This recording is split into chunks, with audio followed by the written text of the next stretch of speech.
Isa sa pinakamalaking banta sa mundo ng Hunter x Hunter ay isang karakter na halos hindi napapansin ng karamihan ng fans, at yan ay si Gyro. At kung medyo malabo na sa inyo kung sino siya, huwag kayong mag-alala mga idol, dahil ngayon pag-uusapan natin kung bakit si Gyro ay posibleng isa sa pinakadelikado at pinakanakakatakot na karakter sa buong serye.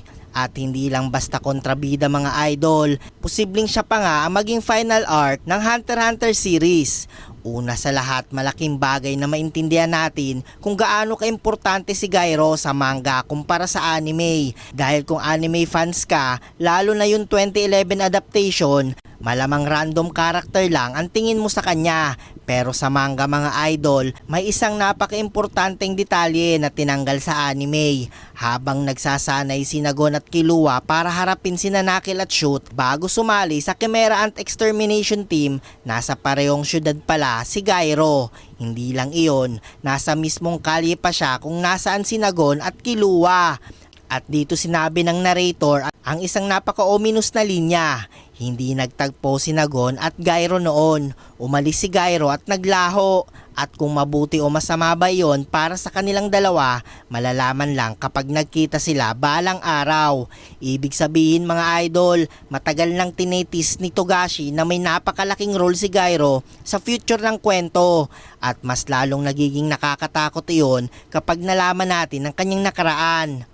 Lumaki si Gyro sa isang construction camp. Anak siya ng isang lasenggong manggagawa na halos hindi siya kinakausap. At tuwing makakaabala siya sa kahit kaunti lang, brutal siyang binubugbog ng kanyang ama.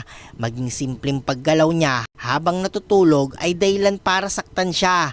At dahil dito natuto si Gyro maglatag ng hollow blocks bago pa siya matutong magsalita.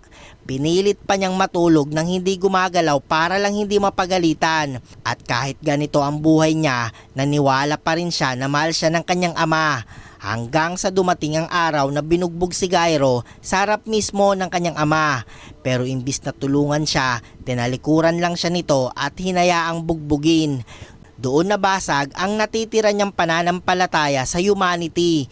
Doon niya na-realize na walang pakialam ang mundo sa kanya, at doon niya sinimulang isipin na hindi siya tao.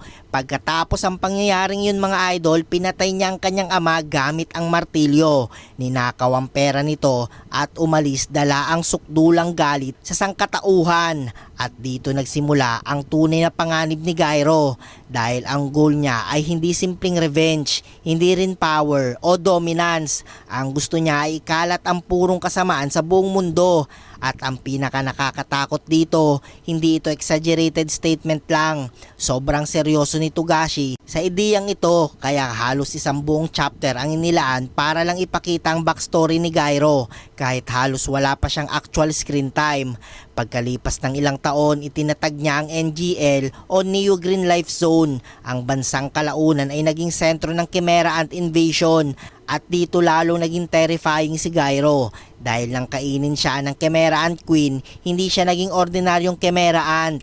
Sa halip na makontrol ng Queen, napanatili niya agad ang kanyang memories, pride at personalidad, para bang hindi siya nabura kahit namatay siya bilang tao.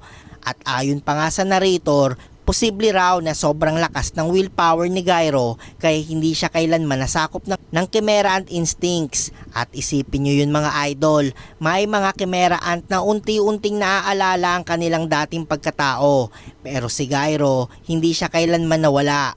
Ibig sabihin ang kanyang hatred at kagustuhang maghasik ng kasamaan ay mas malakas pa sa mismong kamatayan. At kung iisipin mo ito, sobrang delikado nito kapag natuto siyang gumamit ng Nen. Dahil sa Hunter x Hunter, ang Nen ay literal na manifestation ng willpower at desire ng isang tao. At kung may karakter na may pinakamadilim at pinakamatinding desire sa buong serye, yan ay si Gyro.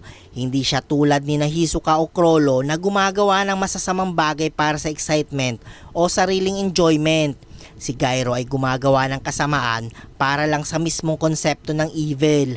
Purong korupsyon, purong hatred, at mas lalong nakakatakot dahil may mga dating tauhan siyang tulad ni Welfin at Icalgo na handang sumunod ulit sa kanya.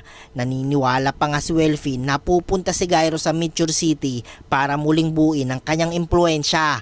At kung mangyari iyon, posibleng magsimula ang isang bagong nightmare sa human world habang abala ang ibang karakter sa Dark Continent. Karakter sa Kaya Hunter x maraming Hunter. fans ang Isang naniniwalang dating biktima ng si malupit Gyro na ang isa sa pagkabata na lumaki pinakamalaki sa na ilalim ng unresolved threat abusadong sa ama. buong Hunter x At Hunter. kailan para mabuo ang Posibleng siya paniniwala ang future tao ay final pinanganak para antagonist magdusa. at posibleng Dahil siya dito, mga magiging idol, dahilan ng pagbagsak ng humanity. O posible ring hindi na siya magpakita ulit dahil unpredictable si Togashi. Pero isang bagay ang sigurado, habang abala ang lahat sa Dark Continent, may isang nilalang na literal na embodiment ng evil ang malayang gumagala sa mundo ng Hunter x Hunter. At kapag dumating ang araw na bumalik siya sa spotlight, posibleng huli na ang lahat.